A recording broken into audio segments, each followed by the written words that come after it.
Baik, kali ini akan diperkenalkan konsep barisan bagian, subbarisan atau biasa dikatakan subsequence.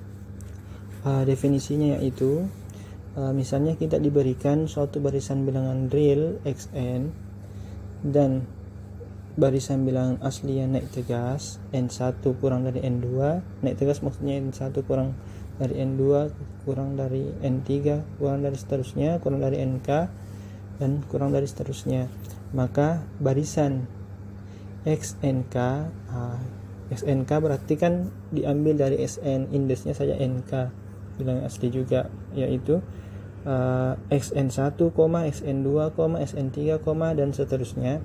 Itu merupakan barisan bagian dari XN. Jadi yang penting kita ambil secara berurutan di barisan pokoknya, maka dia dikatakan sebagai subbarisan. Diambil dari sini. Mungkin kita bisa masuk contoh untuk lebih jelasnya. Contoh, katakan kita punya xn nya itu sama dengan barisan 1/n, 1, 1/2, 1/3, 1/4 dan seterusnya. Maka ketika kita mau tentukan salah satu, atau kita mau lihat salah satu subbarisannya, kita bisa ambil misalnya begini, xnk nya itu misalnya berbentuk 1, misalnya 1/2, bisa 1/4, kemudian 1/6 misalnya, dan seterusnya. Mengapa demikian? Kita bisa lihat di sini. Ini kan kalau disusun ini adalah x2, ini kalau disusun adalah x4,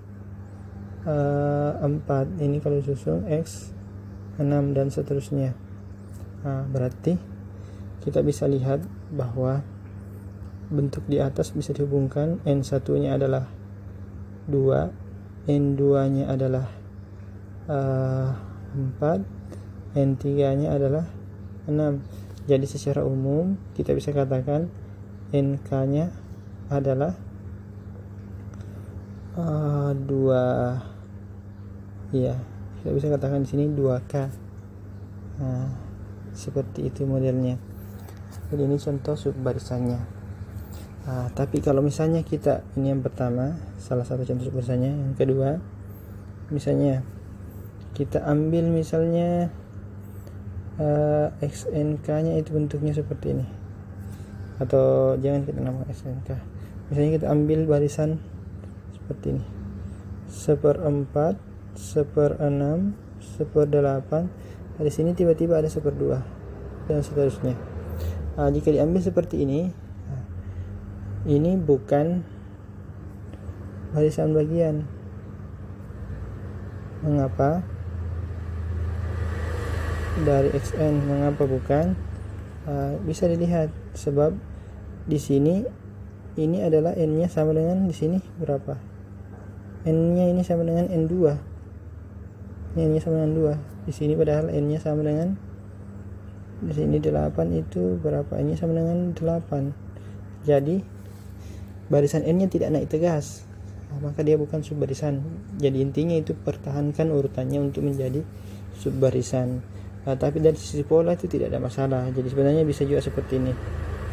Jadi ini misalnya diambil SNK nya sama dengan misalnya 1/2, 1/4. Tiba-tiba di sini ambil 1/100 misalnya, baru di sini berurutan kembali 1/101, 102. Ini juga subbarisan. Jadi ini juga subbarisan. Ini subbarisan juga dari XN. Meskipun polanya kelihatannya tidak langsung, tapi dia tetap naik tegas, makanya tetap dianggap sebagai subbarisan.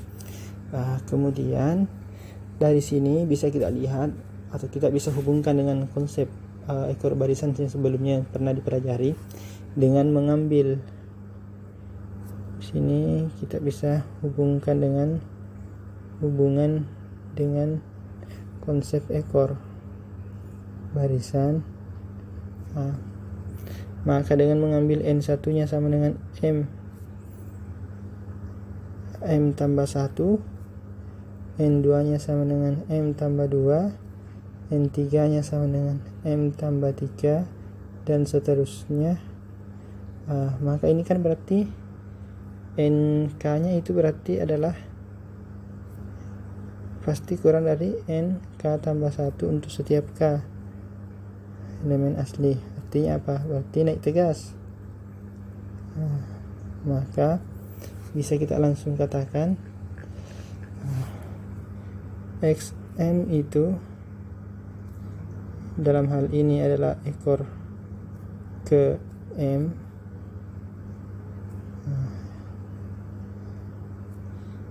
Ini XM tambah 1, SM tambah 2, dan seterusnya, juga merupakan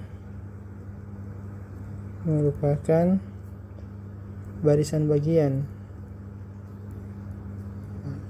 dari XN. Jadi seperti itu kurang lebih maksudnya. Tetapi kita tidak bisa mengatakan bahwa setiap ekor barisan merupakan setiap subbarisan atau barisan bagian merupakan ekor barisan. Contohnya pada contoh 1 ini juga merupakan ekor barisan, tapi dia bukan dia merupakan barisan bagian, tapi dia bukan ekor barisan. Mudah seperti yang dilihat pada bagian ini nomor 1. Dia adalah subbarisan atau barisan bagian, tapi dia bukan ekor barisan. Seperti itu contohnya.